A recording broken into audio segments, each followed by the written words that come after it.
These are the R68 trains, 425 cars numbered 2500 to 2924. Originally built as single car sets, these trains were later rebuilt into 4-car sets, also known as ABBA pattern. This train started revenue service testing on April 13th, 1986, and started official service on June 20th, 1986, on the D line. After 1986, the N line, which was moved from Jamaica Yard to Coney Island Yard, began seeing some R68s. And of course, the R68s began to see service on the Q line, which was part of the Yellow D, running between 57th Street, 7th Avenue, and Coney Island. From 1988 to 1995, most R68s were housed out of Coney Island Yard, while a small handful were based out of Concourse Yard. During this time, most R68s were in service on the N and Q, with a small handful on the D, and after 1995, this was sort of reversed. There was no real change in assignments until 1997, when the R68s for the Q were moved to the B, and the R40s on the B were moved to the Q. This is because the MTA wanted to use wide-cab cars with opto, meaning that one worker performs the operator and conductor position. Also, as a result of opto, during this time, 2916 to 2924 were made into permanent single car sets for the Franklin Avenue Shuttle. Those cars are also special because later on, the roll signs were taken out and instead got permanent board signs on the side. The next change in assignments occurred in 2001 with the introduction of W train service.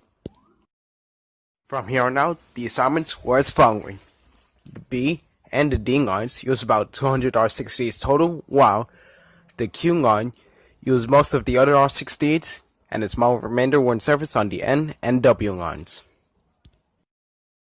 The next big change is in 2004, with most of the R68s in service on the B and N, with a small handful for the Q and W.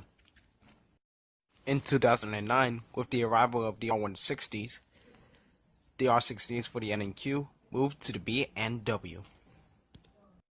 In 2010, W service was briefly discontinued, and those R68s for the W moved to the N line, but shortly after, some of those R68s moved to the G line. When W service was restored in 2016, a few R68s were in service for the Q before the opening of the 2nd Avenue Subway the following year. After opening of the 2nd Avenue Subway, a few R68s began service on the W once more. As of today, the R68s operate on the following lines: the A, B, D, G, N, Q, W, and finally, the Franklin Avenue Shuttle lines. The R68 was an interesting order, as at first 2500 to 2724 was made by Jumont Snyder, while 2725 to 2924 was made by Alstom. But those two companies weren't the only companies that helped build the R68.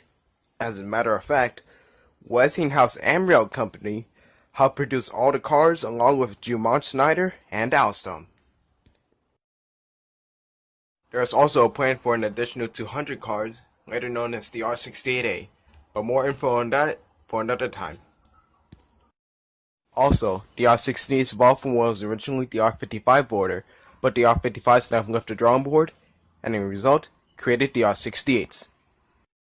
Each R68 car costed about $1 million each, and replaced the remaining R10s, 16s, R27s, and R30s. The traction system of the R68s are Adtrans Ecam propulsion with Westinghouse 1447J motors, 115 HP on all axles. These cars sounded similar to the R44s on the New York City subway, and the R62As in RT. Take a listen.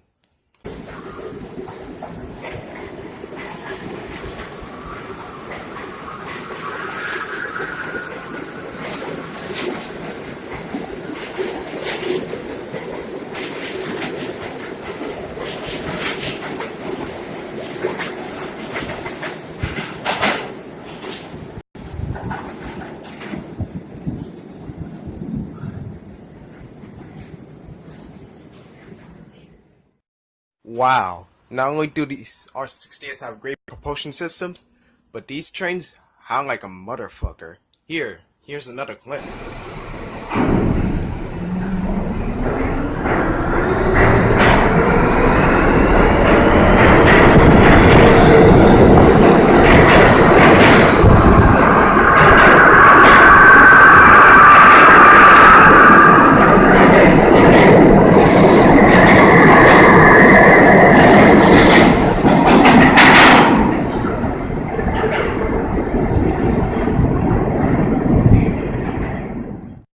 Unfortunately, a lot of the R68s do not howl anymore due to the reason that's messing, but believe me, when you hear an R68 howl, cherish it.